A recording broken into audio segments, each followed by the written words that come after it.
Bom, acho que a gente pode começar, né? Podemos.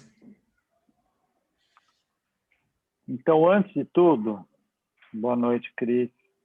Antes de tudo, vou pedir para a Ana contar para a gente como que funciona a questão da tradução e também das perguntas, que hoje tem tradução simultânea. Só para não ficar com vergonha. Boa noite, gente.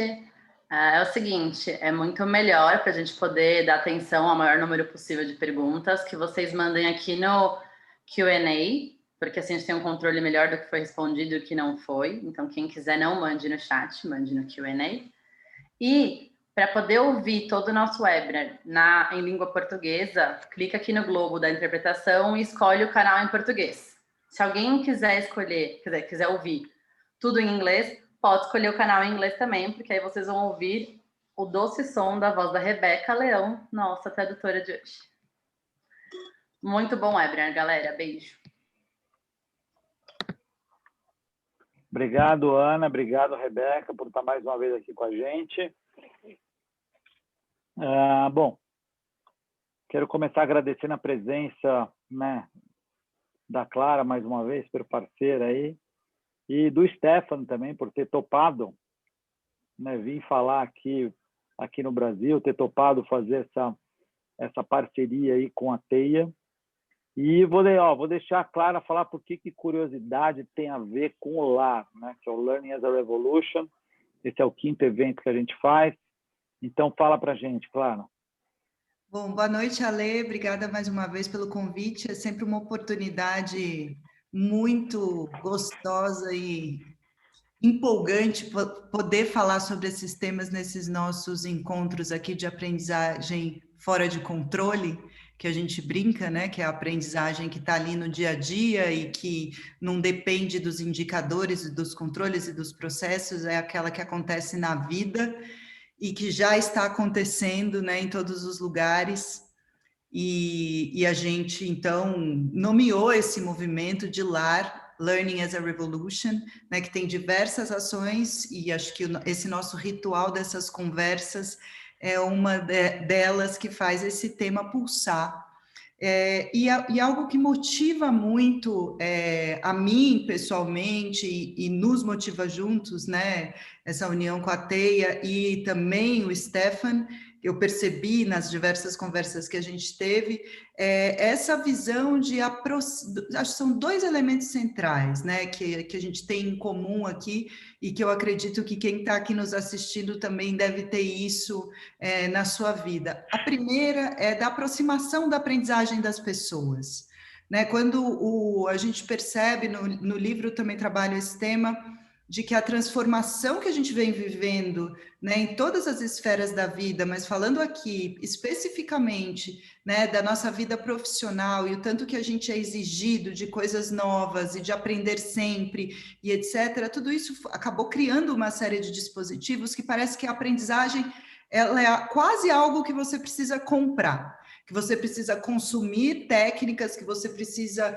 né, se preparar, adquirir todo um novo vocabulário para poder aprender. E a gente no L.A.R não acredita nisso, a gente acredita que sim, a gente precisa se preparar tecnicamente, mas a gente também precisa desenvolver um olhar para reconhecer a aprendizagem que está no nosso dia a dia, a aprendizagem que as oportunidades do dia a dia trazem para a gente, né? E saber reconhecer essas oportunidades, se apropriar tecnicamente delas e dinamizar isso e aprender mais e compartilhar mais e dessa vida da aprendizagem que as coisas nascem também. Né? Ela está perto da gente. A gente precisa mudar a nossa relação, melhorar a nossa relação com a aprendizagem.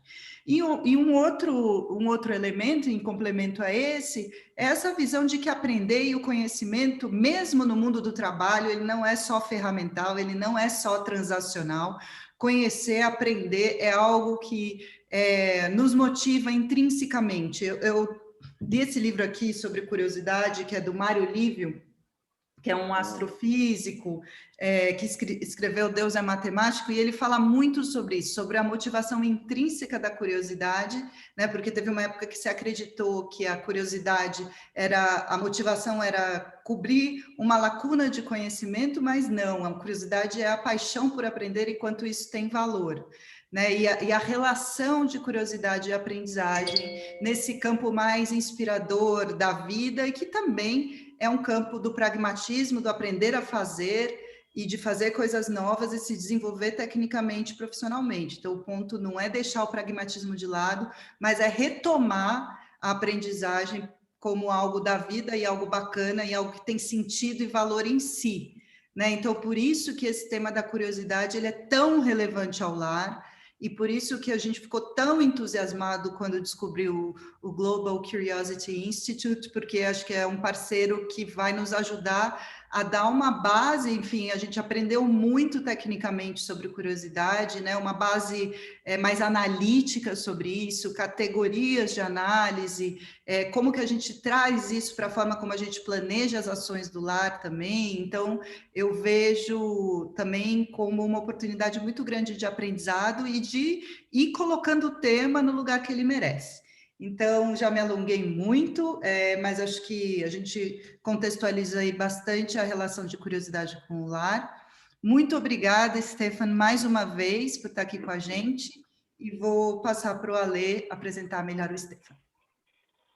Obrigado, Clara. Bom, o Stefan tem um currículo grande aqui, né? Eu não vou ler, porque senão a gente vai ficar muito tempo aqui, mas o que me chamou a atenção, na verdade, é que ele tem uma experiência muito bacana com aprendizagem, né? Na Cognizant, ele era o Chief Learning Officer da Cognizant, que é uma empresa global. Atuou, né? Não só viveu, mas atuou bastante na Ásia e na Europa também. E resolveu, em algum momento, fundar no Instituto de Curiosidade, Instituto Global de Curiosidade. E como é que eu conheci? Eu participei do Learning Technology, daquele evento que esse ano ele foi online, a primeira parte dele. E aí eu estava olhando o programa lá e eu vi, puxa, curiosidade, né? Vi lá, Stefan, curiosidade. E eu fui assistir a palestra. E o que eu percebi? A gente sempre falou sobre curiosidade. Curiosidade, inclusive, ela é um dos capítulos lá do nosso livro de Core Skills. Mas eu achei que o Stefan ele conseguiu muito bem explicar de uma forma didática e desenvolver esse assessment que provavelmente a maioria de vocês fez. A gente tem muita gente até que fez. Ele vai trazer no final os resultados, até comparando Brasil versus outros países. Uma forma muito fácil de explicar e a gente entender como que você faz essa leitura do seu perfil, né, de curioso, e como você pode melhorar isso. E como isso cada vez é mais relevante nas organizações. Eu não vou me adiantar, também o Stefan vai falar sobre isso, vou deixar para ele. E a gente organizou de um jeito aqui um pouco diferente hoje. A gente vai, nos próximos 20, 25 minutos, o Stefan vai fazer uma apresentação, né, para a gente, e depois a gente vai aproveitar o tempo para fazer perguntas. Então, lembrem-se de usar o nosso Q&A, já pode ir colocando as perguntas, eu e a Clara, a gente vai lendo, já vai agrupando, para poder depois aproveitar o Stefan aqui ao máximo com essas perguntas e respostas. E lembrando que quem estiver aqui, a gente vai doar, né, uma cesta básica por pessoa para o caça-fomes, tá bom? Então, sem mais, então, muito obrigado, Stefan, é um prazer ter você aqui. Espero que você venha para o Brasil também, né? Pessoalmente, não vai ficar só aqui na tela, mas vamos lá. I hope so too, absolutely. It's such a lovely initiative I find that you're creating, Alexander and Clara, of donating this food basket for people that are so much in need. And I applaud you for this. Thank you for having me, talking about curiosity. It's really keen to start a partnership with you in expanding curiosity around the world. Together we translated the diagnostic into Portuguese, and within a couple of days, more than 150 people took the diagnostic already. And I'm sure more and more people are coming. And later today, later at the end of the presentation or at the end of the session, we'll be also sharing with everybody the perspective of how the Indian or the Brazilian professional behaves from a curiosity perspective. Now, let me share. I have a couple of slides that I'd love to share with the group, and I hope that makes sense to everybody in the session. Let me talk for about 20 minutes, and then we have the rest of the session for questions and answers. And I'd love to interact with you on that regard. The reason why I started the Curiosity Institute was basically I've been a Chief Learning Officer for for a long time, for 20+ years, and for big organizations. And what I encountered very often is that you often see these people in your organizations, people that are learning all the time, that are reading books all the time, they're asking all the time the right questions, they're interested just by themselves in the world. And I would call these people A players. And these people that you don't need to teach them anything, because they're on top of their game all the time, because they're so naturally interested. And I found out later on, it was not only that they're interested, they were just really curious about a number of dimensions. And then, but the challenge is very often is that you only have about 10–15% of such A players in your organizations. Now, what do you do with the other 85%, let's say? So these people I would call the B players, people that want to learn, want to grow, want to be curious, but somehow they need some electricity, they need something to help them to move in that direction, and from a B player to an A player dimension. And I found out in my last couple of roles, and I was looking, what is this magic? How can I turn those B players into A players? And strangely, I bumped into the notion of curiosity. If we can focus on curiosity, make it measurable, enhance curiosity in the heads of people, then magic will happen. And I'm going to share some of the thoughts here with you on this. In preparation for this session, we actually already did a little survey online in LinkedIn, asking many people in Brazil the question, what is a curious person more likely to do? And people could answer those questions, and they had equal values, and anybody could answer those questions. And this is what the picture that people came up with. And you see that there was a total of 110 potential answers of all the people that took the questions. And you see that people are likely, or a curious person is likely to bring an idea to life at work, generate a new idea, seek out new experiences, take risks. So you could see that those four would be the areas that a curious person is really more likely to. And then you've got some other dimensions. For instance, a curious person might have more empathy, might have more sympathy with others, might have better relationships, which actually I'll be talking about a little bit later. Some people also link curiosity to speaking languages, and then it kind of weighs off where it becomes smaller. Like curiosity is not really linked to having a lot of friends. Maybe some people might still say so, but making more money, making a faster career, especially the last one, making a faster career, people don't see that as a correlation. I'm going to tell you later that actually that curiosity is linked to making more money and making a faster career, but we're going to cover that. But you see, roughly, this is a general notion that indeed it's all about bringing ideas, seeking out new experiences at work, but probably also in your private space, taking risks. And this is what people see as positive traits. So I'd love, this is a great starting point, because this is your voice, what you came up with.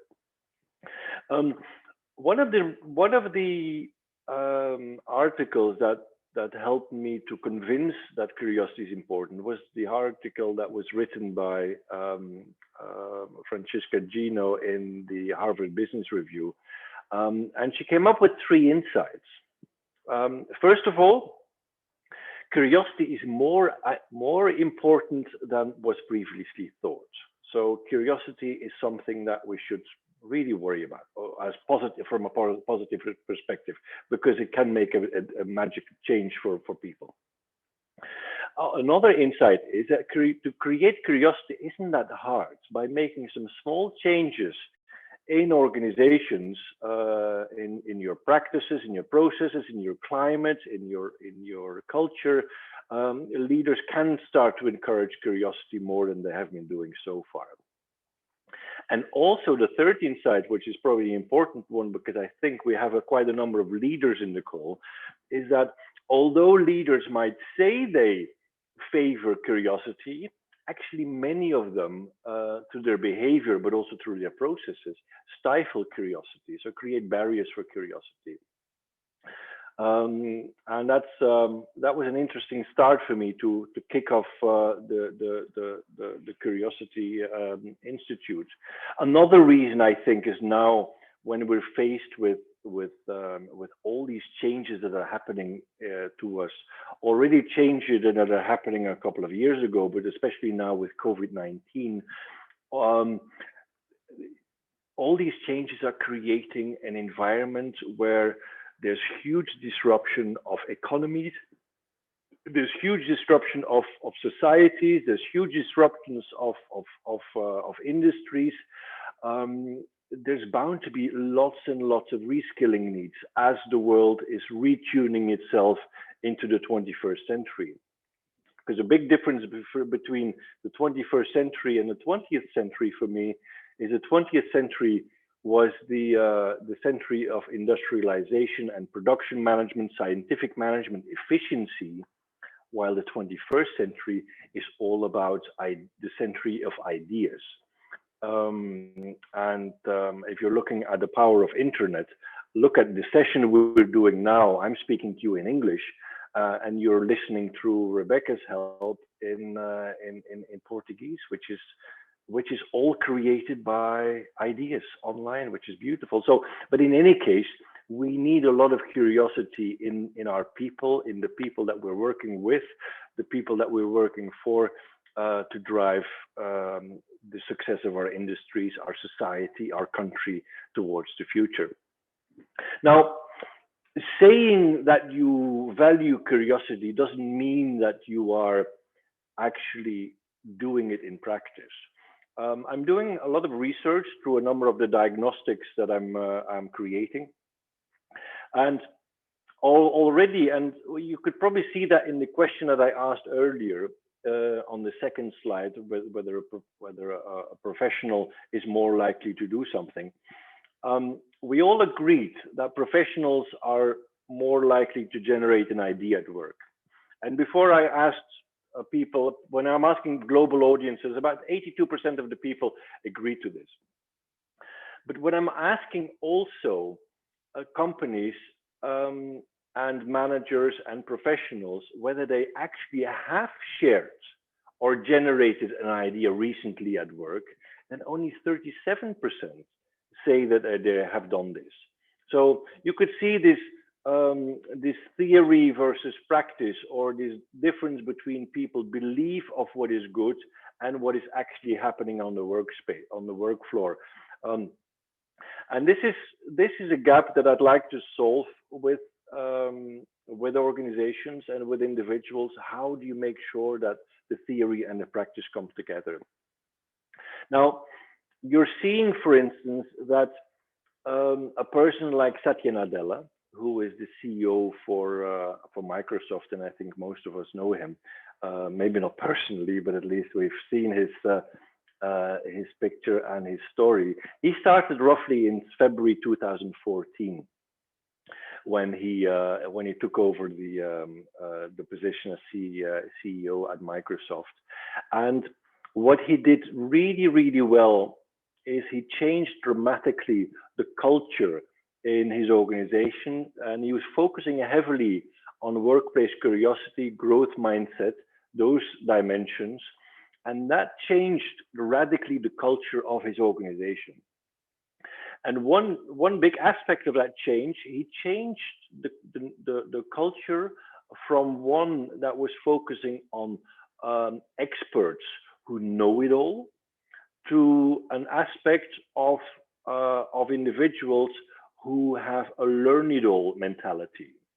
So he said to his groups and his management teams, I don't want here people that have expert status that claim to know it all, because nobody can know it all anymore. 200 years ago or 100 years ago, that was possible. But nowadays, we have to create an inquisitive culture, a curious culture, where we're interested in finding out new things, where we want to become learn-it-all people. And we should be proud of not knowing. And we should be proud in asking other people to advise us. Doesn't matter whether you're a leader or a not leader, if somebody who knows something more, he or she should be invited to share it, and everybody should learn from that person. And part of our story then was, if we are curious about our environment, we should also be curious about our biases and our beliefs, and what are the reasons why that stop us from further exploration. And he also focused on nonviolent communication, but I think it's a very clear case. And if you're looking at how he's outperformed his industry, how he's done really well on the stock exchange, on profitability, and a number of dynamics, this is really remarkable. And here I probably want to make also the statement, it's easy to say, I value curiosity. It's harder to do so from an organization perspective, as well as from an individual perspective. It's easier because you only have to manage yourself. But we're interested in how to implement this in a company environment. Now, I hope there's some questions coming, and if not, I'm sure Alexander and Clara and Anna and maybe some other will have some questions. Because I can't see the questions coming in here on my screen. Now, some of the benefits of workplace curiosity, I think, are pretty intuitive. For organizations, benefit of curiosity is it links to innovation. It links to product generation. It links to having an employer brand. If you're really interested in your people, in the curiosity of your people, if you have processes and practice to support this, you're going to bound to attract curious people. Interestingly also, curiosity is not only for the creative teams in your organizations. If you focus on curiosity, also the non-creative teams value dramatically from it. Some benefits from teams. If you're focused, if teams are curious, they're going to have better communication with each other. They're going to have less group conflict. They're going to be more interested in what is their biases. Is everybody just saying yes because the manager wants everybody to say yes? These are typically not very curious organizations. So there's an openness in teams of looking at things from different perspectives, and also inviting people more easily into the team and things like that. For professionals, very interestingly, professionals who are curious are more ready for change, are more engaged, are more satisfied, are more happy even, and they also have a higher level of well-being than those people that have less curiosity muscles. And I think intuitively people often get this, that curiosity is leading to a lot of positive dimensions. There might be some questions about the dark side of curiosity, because societies sometimes also have negative connotations to curiosity, like curiosity kills the cat, or other dimensions that link to negative curiosity. Maybe we can talk about those things later. But overall, I think people agree that curious organizations are those that thrive, that create better and faster products. Now within COVID, I'm seeing that even within the same industries, some companies are thriving, while other companies are barely surviving. And I'm seeing that to a very great extent, that's linked to their skill, their knowledge, their habit of exploration, of trying to look for new things, or trying to be curious, and combining that then with great agility and perseverance and implementation power to turn into success.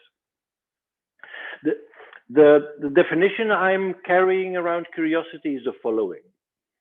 Curiosity is the mindset to challenge the status quo, explore, discover, and learn. And what Clara said in the beginning, the link of curiosity to learning, I think is really a very nice one. That curiosity is actually priming your brain to learn more. Imagine if you're curious about something, you're always going to be more open to trying to understand it better, to learn more about it, to discover it better, to explore it. And at the same time also, curiosity is the mindset to challenge the status quo, to ask basic questions. Why are we doing these things? Why am I doing the things that I'm doing? Why am I saying the things that I'm saying? And should I do something different in that regard? Curiosity is not only this extroverted notion that you don't have to be an extrovert to be curious. I know a lot of very introverted people who are extremely curious, who are interested in going under the hood, looking behind things, looking behind their beliefs and biases at a company level, at a personal level, at a professional level. And that's so when I'm talking about curiosity, this is roughly the notion that I'm sharing. Many of you will have taken the diagnostic, the individual curiosity diagnostic, and you will probably have seen in there that we have 3 dimensions of curiosity. One would be for me cognitive or intellectual curiosity, which is curiosity about the world. Another dimension would be empathic curiosity, which is curiosity about others. How much am I interested in other people? Their beliefs, their emotions, their reactions. And then the third dimension of curiosity is how much am I curious to go inwards? How much am I interested in finding out who I am? How much self-reflection am I doing? Reflecting on my beliefs, on my values, but also my limiting beliefs, my biases, and how much am I interested to do something about it. So that's the individual component. Now, I'm a great believer that curiosity needs both nature, the individual, as well as nurture, the environment. That's why I have another diagnostic, and I'm doing this with a lot of companies now, trying to find out what is the environmental support, the environmental component that companies use to enable curiosity or not. And I've identified 9 different categories, which I measure in these companies. And to give you a little bit of a heads up, what I find is that typically companies, they score quite low overall on levels 4, 5, and 9, which is our processes and practices. For instance, our HR processes. Do we recruit curious people, yes or no? Is curiosity even considered in the recruiting process? Do we reward people if they are curious, if they stick out their neck? Do we promote people that are curious, yes or no? Is our communication processes including curiosity, yes or no? And also culture of openness. Are we open to the ideas? Are we open to people questioning the way we do things, those type of things? And then innovation orientation is all around, do I think that I'm in innovation? Do I engage in innovation and in exploration in my organization? Some things companies are doing well overall. I'd love to do some work with companies in Brazil to check how you are doing in this regards. But companies outside of Brazil so far, global companies, psychological safety, they're doing really well. Learning culture and diversity in teams of curious individuals. And then the yellow-orange ones would be areas which are neutral or were somewhere in the middle for those companies. But I'm a great believer you need both. Just being curious and not have the right environment is not going to work for you. You might still be curious, but you're not going to use your curiosity in the workspace. You might be very curious in your private space if your company is not allowing you from being curious. And eventually you'll probably leave. So your manager has a huge role to play. Your organization has a huge role to play. Learning, HR, company's vision has a huge role to play in creating a curious culture. Now, again, for those who have taken the diagnostic, you probably recognize the 9 dimensions. I'm not going to go too much into detail of those 9 dimensions. Again, we have curiosity about the world, we have curiosity about others, curiosity about self, and 3 dimensions for each category. I'll maybe stay with curiosity of the world a little bit. We have 3 dimensions. Joyous exploration, which is where we're joyously exploring the world. We often recognize this type of curiosity in children who are joyously learning, joyously exploring the world. This links to our love for learning, our love for trying out new things, etc. Deprivation sensitivity, the second one, this has more to do with an almost negative connotation. This is about anxiety and frustration, that you know that you need something or you need to know something, and you cannot sleep until you found the solution. Remember Thomas Edison, when he discovered the light bulb, he tried about 1,000 different metals and filaments to create a light bulb, and he couldn't sleep until he had solved it. This is a good example of deprivation sensitivity. And then the third one is stress tolerance. Research has shown that there's a strong correlation between curiosity and our tolerance for stress. So if our tolerance is high, we can deal much more easily with new things. We can handle new things much more easily than when we don't have stress tolerance. Now you see the number is quite low, and I'll be sharing with you later on how Brazilian professionals behave according to the diagnostic.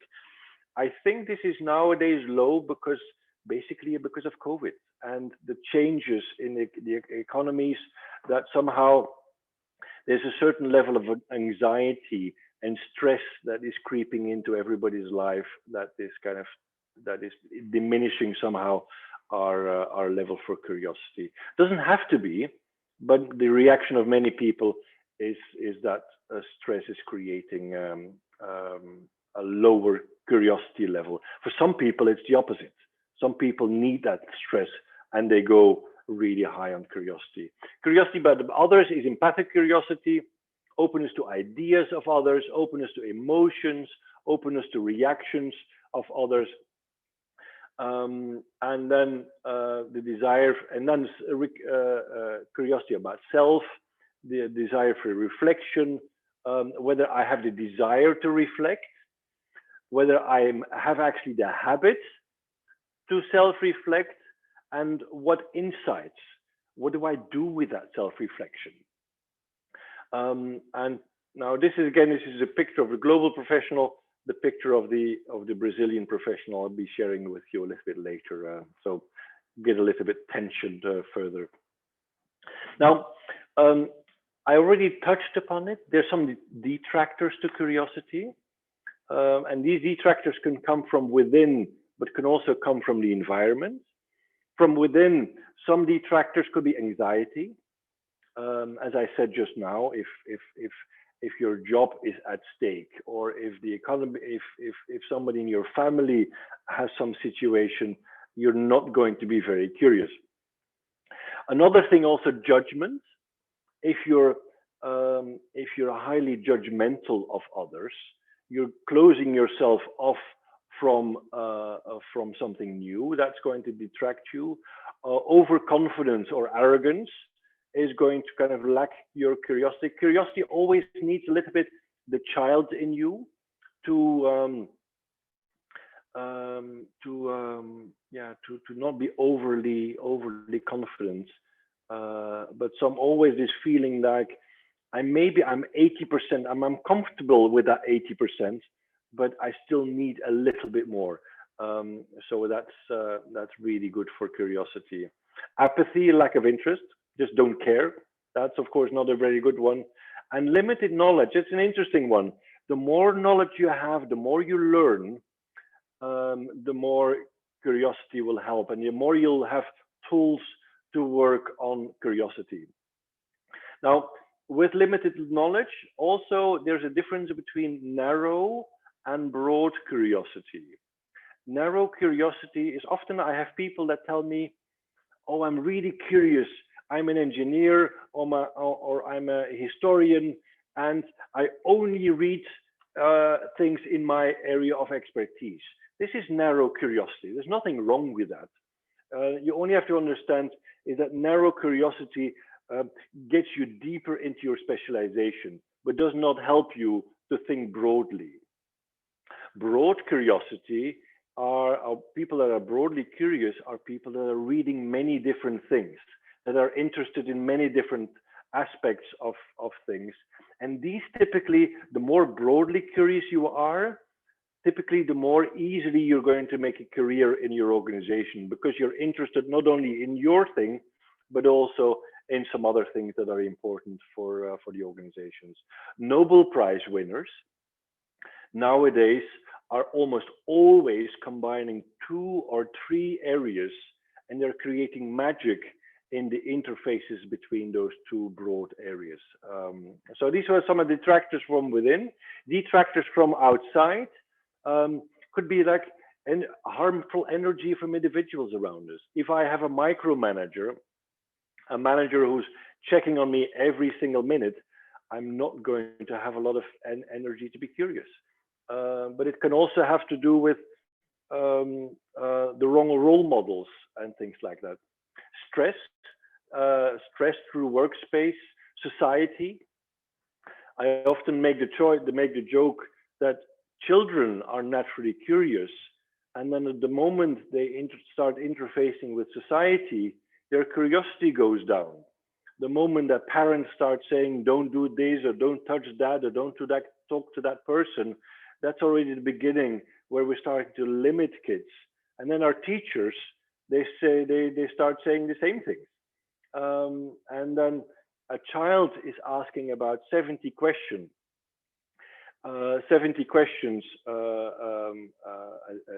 day, while a person in his teens would be asking only 1 question or so a day. So questioning at the age for adolescence is not cool anymore. And so whatever curiosity we're left with, we enter into the professional world. And some of us are left with a lot, some of us are left with less. And that's why we as companies, we have a duty, I think, to rekindle, to reignite the curiosity levels of our employees. An interesting one also, and internet technology can be a detractor. Internet is a beautiful tool for exploration, but it's also a beautiful tool for distraction. And it's all about us as individuals, how we deal with it, of course, that's important. What can companies do to create a more curious environment? I have here 5 simple steps that I recommend. Baseline curiosity, make it measurable. And what I've tried to do with my diagnostics is really to do that, to measure curiosity. at individual level, but also at organizational level. And that's a good starting point to review status quo. How are we doing with HR? How are we doing in L&D? How are we doing in operations? Are we learning from our mistakes? Yes or no? And then the third dimension, train on curiosity, train people on growth mindsets, those type of things. And once you're ready with that, you can start planning structurally and also model behavior in your organization. Focus on your managers, focus on your employees, focus on reverse feedback, positive narratives, etc. Now, there's much more to be said about curiosity, but I wanted to stop here and maybe kind of move into a question and answer with everybody. I hope that makes sense.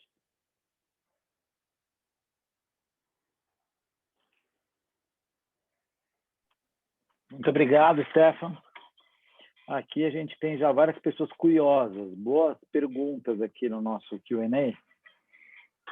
E eu queria começar fazendo uma que me chamou a atenção, que logo no começo você fala sobre essa diferença, que o quanto que as empresas valorizam a curiosidade, né, 80 e alguma coisa por cento, mas na prática menos do que 40%.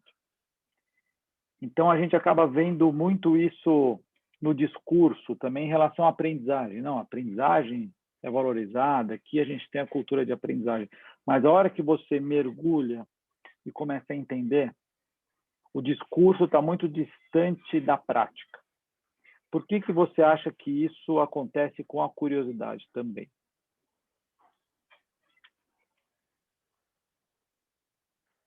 Well, it's a beautiful question. Thanks, thanks, Alexander, for translating this question. I think we have in our companies this uneasy relationship between exploration and exploitation. In the 20th century, we've been so much focused on exploitation, efficiencies, scientific management, and innovation was only seen as an add-on, or innovation is seen as somebody that the R&D department is doing. So these guys need to be curious, but the rest of the organization has to be really efficient. When I'm asking managers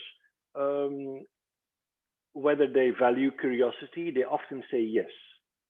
But when I'm also asking managers whether they what they think about innovation or spending time in innovation, many managers actually say spending time in innovation potentially detracts the team from the efficiency and the focus that we're having for the team. So what I'm seeing that good managers know when to allow for curiosity and when to allow for implementation. It's very interestingly, like, you know, recently we sent another, or America sent another rover to Mars, and they called it Perseverance.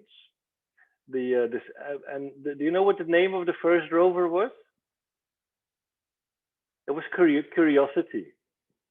So I think it's a great combination of, you need curiosity, but you also need perseverance, and curiosity leads to exploration.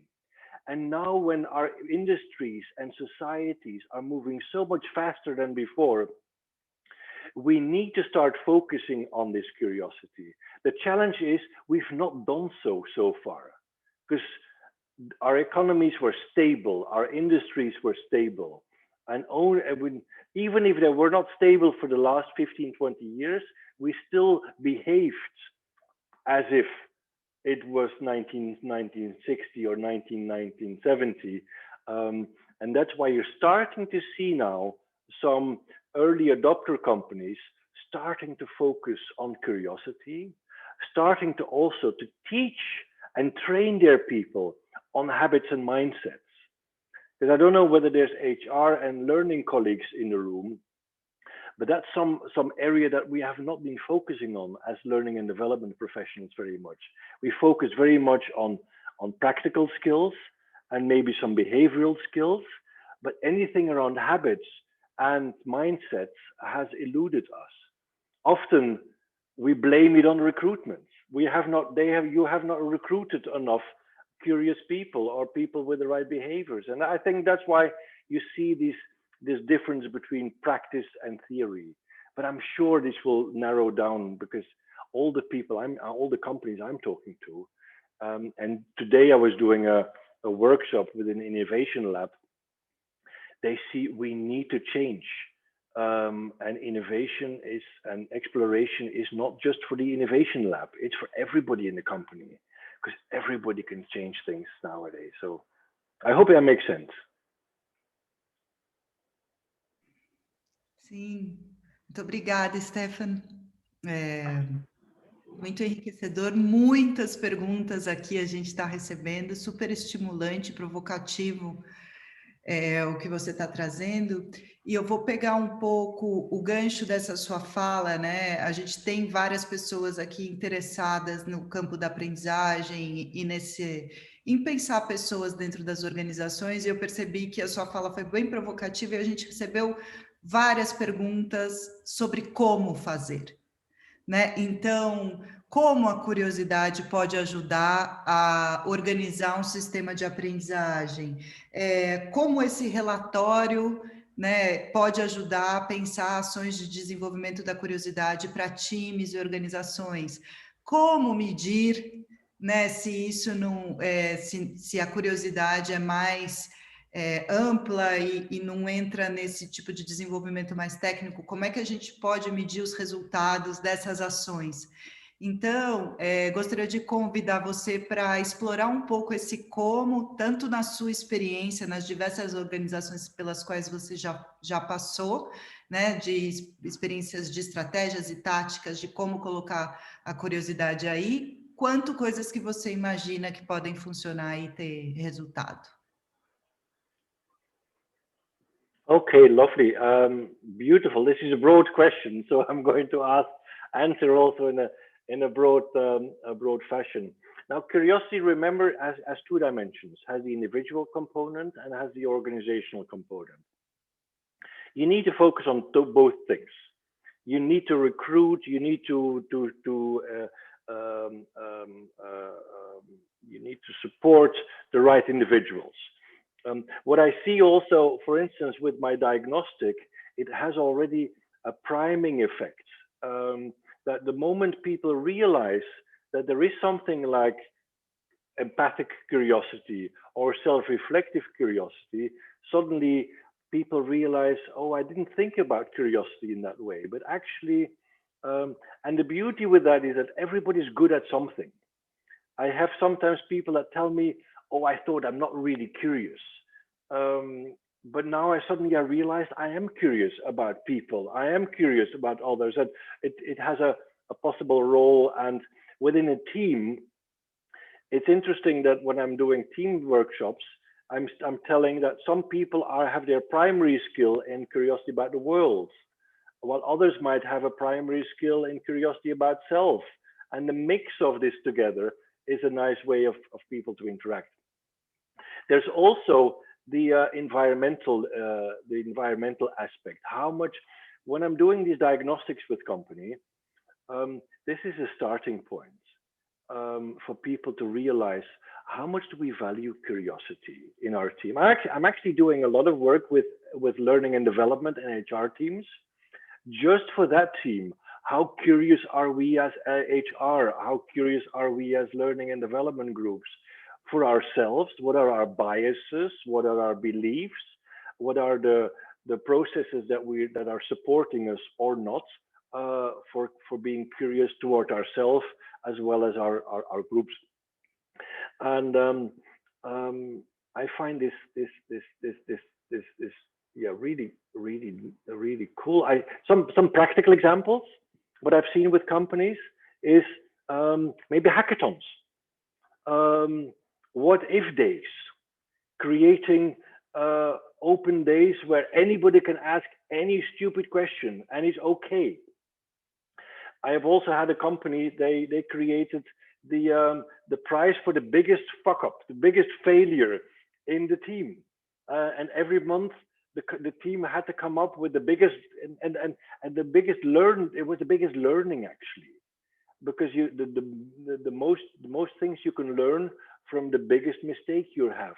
And instead of rubbing your mistake under the carpet, it was about creating the most and being proud of that learning. Another dimension, I think, is for companies to have serious development discussions with. I think I see a lot of companies where developmental discussions are more a process that you have to follow, but it's a little bit like the 80%. We know it's important, but in reality, we might not have budget, we might not have time. Do it in your free time. What I'm seeing some companies who don't have, for instance, rotation policies. So whoever is learning something new, it's hard for this person to find a new job because there is no structural way for people to move from job A to B. And I've seen really, really big companies who have that challenge. So one thing I'd like to say is challenging your processes. Look through your processes from the angle of curiosity. Are we recruiting curious people? Are we enabling people from being curious? Do we look at learning as push only? And I'm the manager, or I'm L&D, and I'm going to decide what you're going to learn? Or am I inviting people to share their knowledge, or to say half of the budgets you use yourself because you're a professional, we recruited you, and maybe you can you know best what is needed for you, and we're going to empower you. Now, these might be crazy ideas, and I don't know whether they're going to be useful for every single company, and every company is different.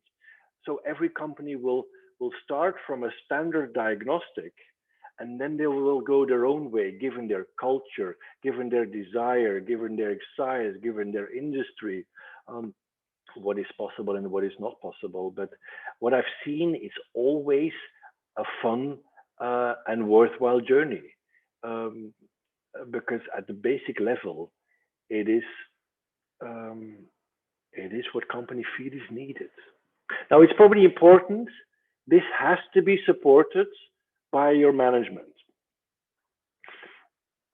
What most companies I've seen that are really curious are curious because their managers or their leaders or their CEOs are the driving force behind this. You can also do it within your own department, but it's of course easier if it gets supported by your top management. Make sense? Muito. Muito. Eu estou aqui tentando ler as perguntas aqui para pensar. A gente não tem muito tempo mais, né, Clara? O que mais a gente pode... Eu acho assim que surgiu aqui, pelo que eu estou vendo, um pouco do que, Stefan, você chamou do lado sombra da curiosidade, que muitas pessoas enxergam a curiosidade como falta de foco, ou a pessoa pode ser intrometida, ou a pessoa pode ser até superficial. Então, aquela pessoa que, né, quer saber de tudo, quer se meter em tudo. Então, esse é um pouco do, vamos dizer assim, do lado que talvez impeça a curiosidade de estar mais presente nas organizações? Yes, and I think that especially is true in the heads of management, because if you're a manager, then you're responsible for resources and for projects and for deadlines and for efficiencies and focus. Actually, it's a myth. It's an urban myth. People assume that curiosity is going to derail the team, and that's for a couple of reasons. People assume that it's harder to manage curious people, and that's probably a little bit true, because it's easier to have everybody saying yes all the time, like not being curious and just follow me. And it's a confirmation bias. I'm the manager. Everybody says, "Oh, what a beautiful manager, and what a smart and what a great manager you are." It might feel good, but it's not creating a very curious and innovative team. It creates a team of yes sayers. Also, what a notion amongst managers is, I think, is that Curiosity detracts from efficiency. I've said that before.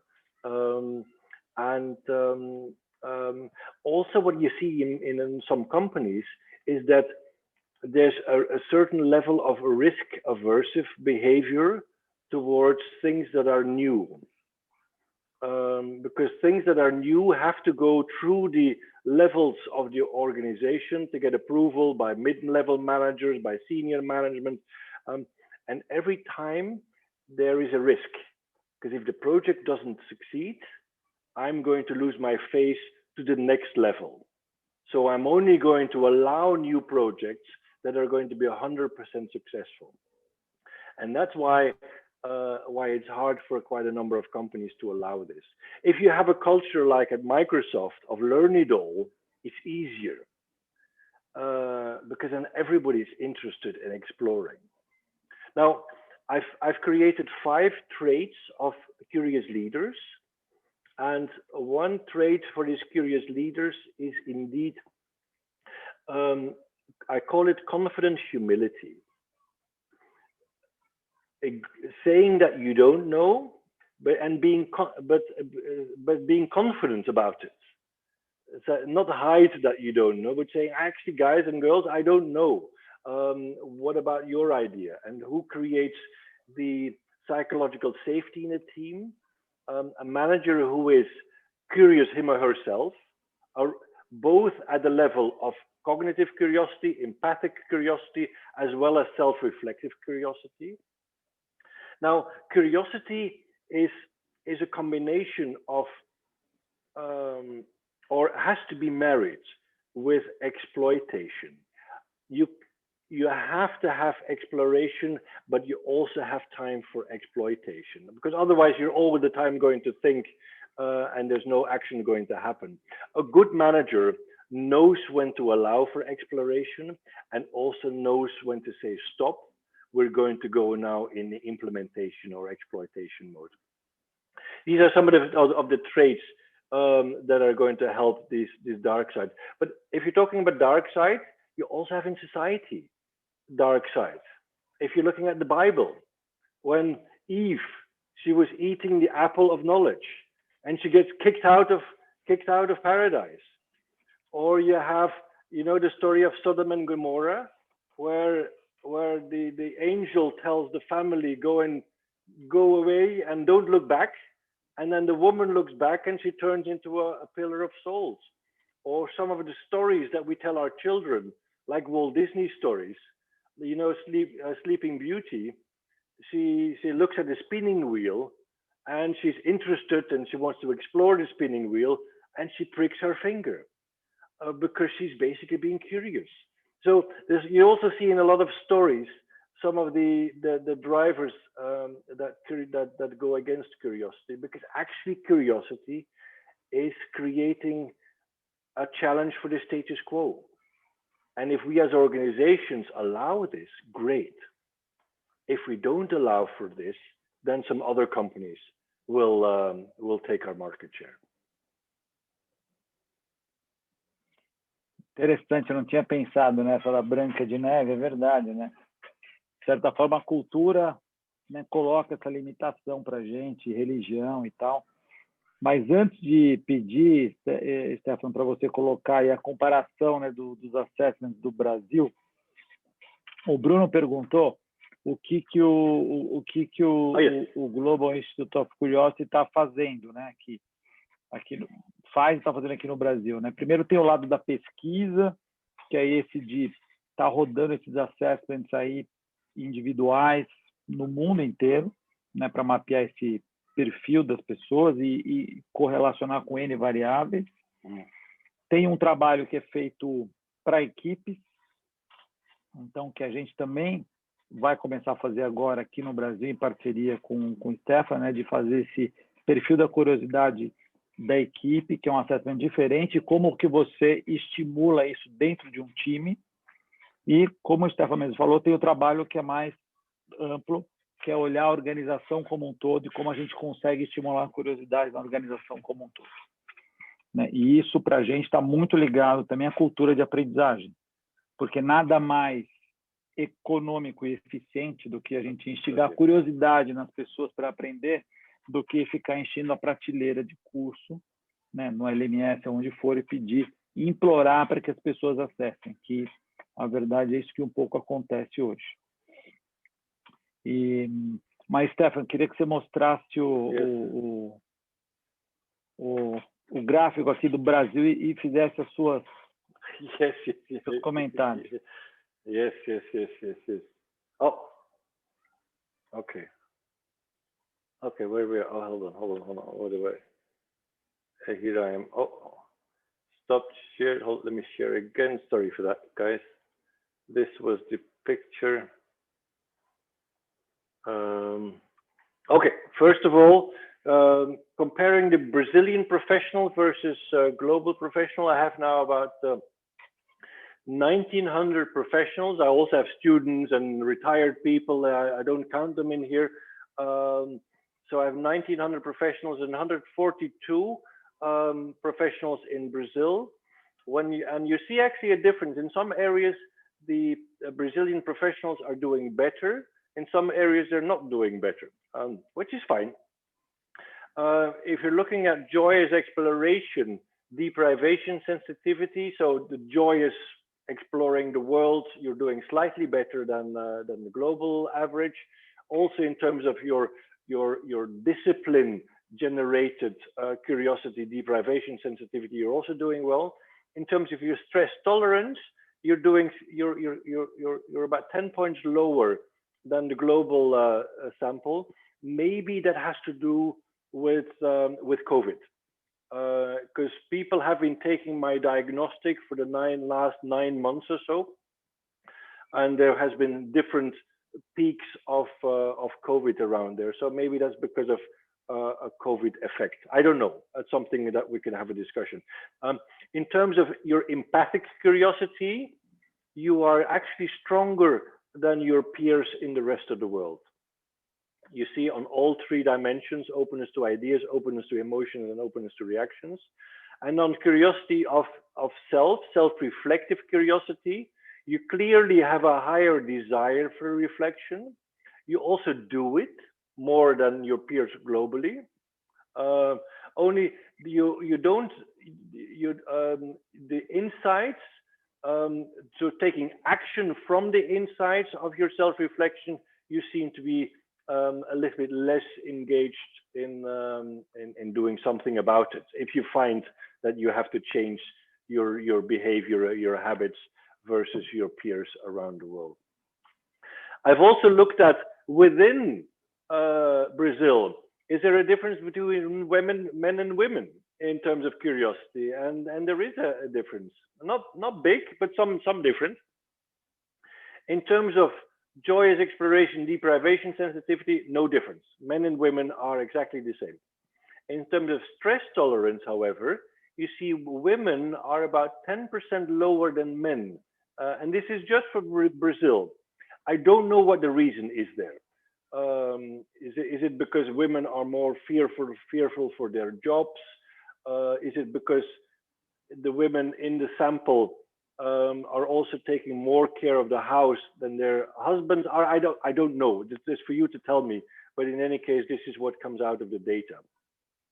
In terms of empathic curiosity of others, you see that women, especially in the emotional side and the reactions, openness to reactions of others, are also stronger than others. You see the same happening outside of Brazil.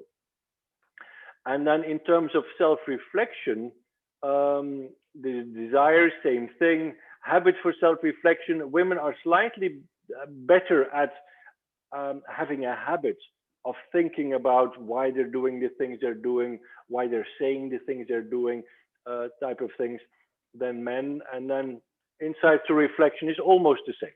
So that's one difference. And then the last one is the difference between professionals and managers. Professionals are the individual contributors, the non-managers, versus managers. And managers are anywhere from frontline managers, middle managers, senior managers, as well as owners of companies. And you're seeing that individual contributors are slightly less curious than their people management counterparts. Again, you see a big division on the stress tolerance part, and that's something I'd love to maybe work with Alexander and Clara to see what the reason could be. But clearly on the deprivation sensitivity, the notion of I need discipline to solve issue, the problem solving dimension, managers seem to say that they're stronger at this. We have to see how much this is actually true as well. But in any case, I have no reason to believe it's not. In terms of empathic curiosity, it's almost the same.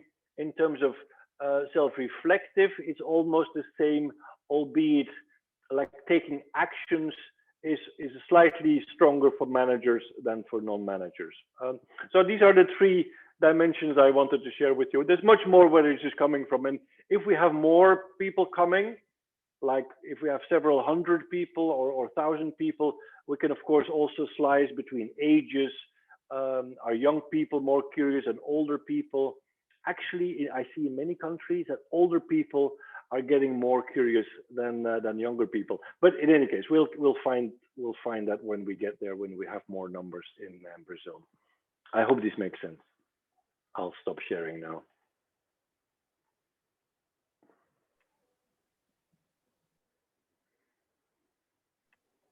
Clara.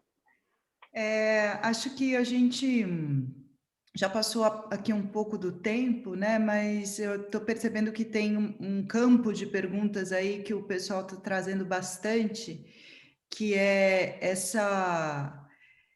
quando você se considera um curioso, né? Como lidar com isso no trabalho? Né? Se você tiver alguma dica, tem gente que, algumas pessoas colocaram aqui que não se sentem bem de falar que é curioso ainda no trabalho, né? Que às vezes sente que num processo seletivo isso não soa tão bem, ou como depois já de um certo tempo de carreira você ainda se mantém um curioso em vários campos, sendo que o seu campo de especialidade muda tão rápido, que você é tão exigido de aprender sobre a sua especialidade, né? Como abrir espaço também para essa curiosidade mais ampla. Enfim, eu percebi que as pessoas querem dicas algumas dicas que talvez você tenha mais práticas sobre como se manter curioso no dia a dia, e também acho que como fazer trabalhar essa imagem do curioso, né? Como mostrar a curiosidade como algo positivo no trabalho. It's a question that people ask me very often. How can I become or show that I'm a curious person in the workspace? Now, remember that curiosity has three dimensions. You can be extremely empathic and maybe less curious about others and less. But so I'd say do the diagnostic and take one dimension that you're really good at and try to become even better. And reflect why you're really good at that. And then look at one area that you want to improve, maybe one of the areas you're not so good at, and try just to take the tricks why you're good in one area and try to copy some of these tricks and the mentality and the mental models towards the area you're not so good at. Now, also in a work environment, often it's better or it's easier to be curious when you're in a position of strength. When you're already doing really well, and when you have the trust of your manager, your peers, then it's easier for you to start saying, oh, let me spend 5%, 10%, 20% of my time doing something new, because everybody knows that I will deliver a success for whatever I'm doing. If you have a company policy that helps you say you can spend some of your time on special projects, of course, even better, because then it's easy for you to celebrate your curiosity. Now, some easy, simple things that people can use in their daily lives. It starts small. Start exploring. If you're going to your favorite shop, take a different route. Look for serendipity. Start meditating. Learn something new. Learn something that is not necessarily part of your specialization. Learn something that you always wanted to learn. When you're exploring something, explore the negative. Try to explore also the critique of something. Why, if you're in learning and development, try to find critiques that say that learning and development is the worst place in the world, you know? So you can compare things and you can be curious to the other perspectives. If you're in a bookshop, try to buy the book that's next to the one that you want to buy. Let yourself be surprised. You know, if you have a new colleague, spend time with a new colleague. Now with COVID, I think we have a lot of online meetings. Try to find a new person in your company or in your customers to have a chat with. And to just say, I'd like to be curious, and just to be open up. I think all the people that I've met from Brazil are always very open, and you could see that in your empathic curiosity. You're stronger than the rest of the world. Use that power to interface with other people, become interested in people, and take one step at a time, and you'll see what magic it can do.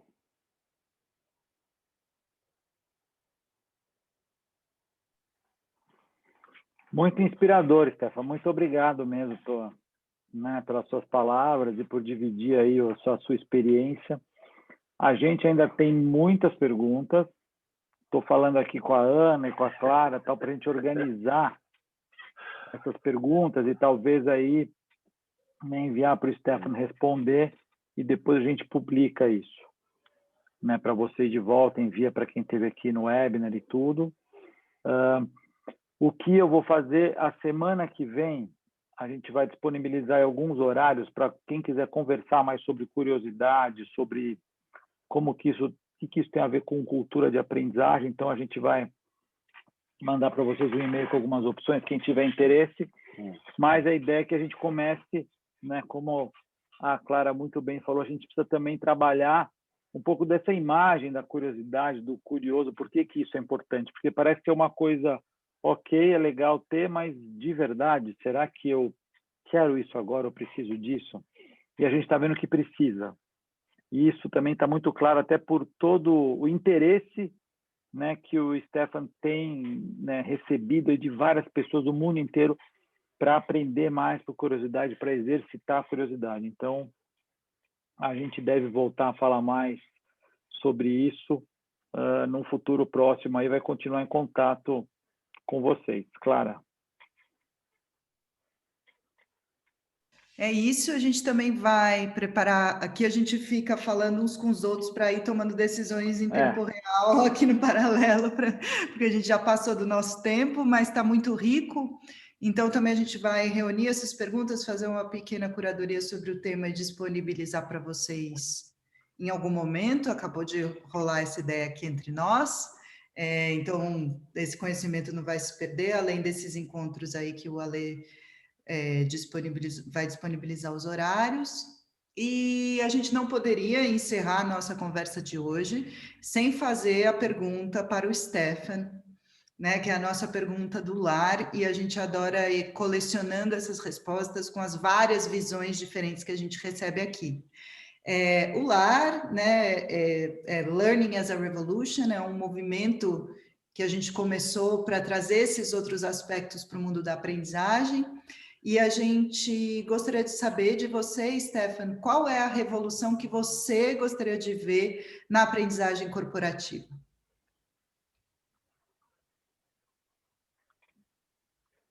I'd love for learning and development professionals to start focusing on different things. If everybody's an A player in our organization, that means that we have to push less learning to people, and we can start suddenly focusing on other things. We can focus on analytics, we can focus on future skills. We can stop focusing on the tactical and the here and now. And I think especially for learning and development and linking it to learning, it's beautiful. And also, if we enable our organizations to be curious in our employees, they're going to generate so much more new products, new innovation, new customers, new ways of doing things. And it all links to learning, and it's all linked to, I think it's a beautiful opportunity for learning and development professionals to own this space, from the driving training to also driving learning culture. And I think that's a beautiful challenge for a lot of learning and development professionals and HR. So from moving from the tactical to the strategic. I've seen some companies who are doing that. It's a it's a breath of fresh air that you see in those companies. And it also gives a beautiful opportunity for these learning and development professionals to learn new skills, to explore how to deal with mindset training, for instance, and mindset development, how to create culture in an organization. And I think these are beautiful notions. So I hope, my dream of the future is to focus on that. There's so many new skills. The world is moving too fast. Learning and development can never deal with all of the new skills that are coming to our employees. So we need to create a skill for them to become curious. Now, just telling people to be curious will not make them curious. We need some initial hand-holding, because a lot of people have lost the skill of being curious, whether it's in the factory or whether it's in management. So that's a beautiful challenge for L&D, I hope. Muito obrigado. Foi um prazer, Stefan, um prazer também, Clara, mais uma vez aí, conseguindo trazer um assunto super interessante, trocar. Muito obrigado a todos vocês que conseguiram, né, ficar até agora. Aí a gente passou bastante do horário, mas eu acho que valeu a pena. E como eu falei, a discussão continua, não vai parar aqui. A gente vai continuar em contato com vocês, vai mandar as respostas, etc. e tal, para trabalhar mais a curiosidade nesse ambiente todo de aprendizagem. Então, muito obrigado, Stefan. Claro, também se você quiser agradecer ao Stefan. Muito obrigada, Stefan. Muito obrigada a todos Obri- que participaram. Obrigado. A Ana e a Rebeca, que estão por aí.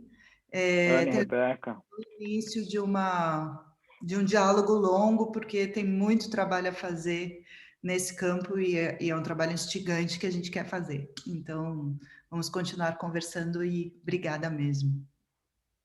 Boa noite, pessoal. Obrigado. Boa noite. Buenas noches. Good night. Bye now.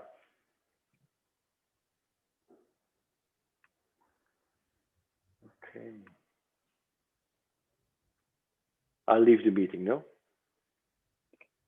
Muito. Okay. A gente já fechou, Ana?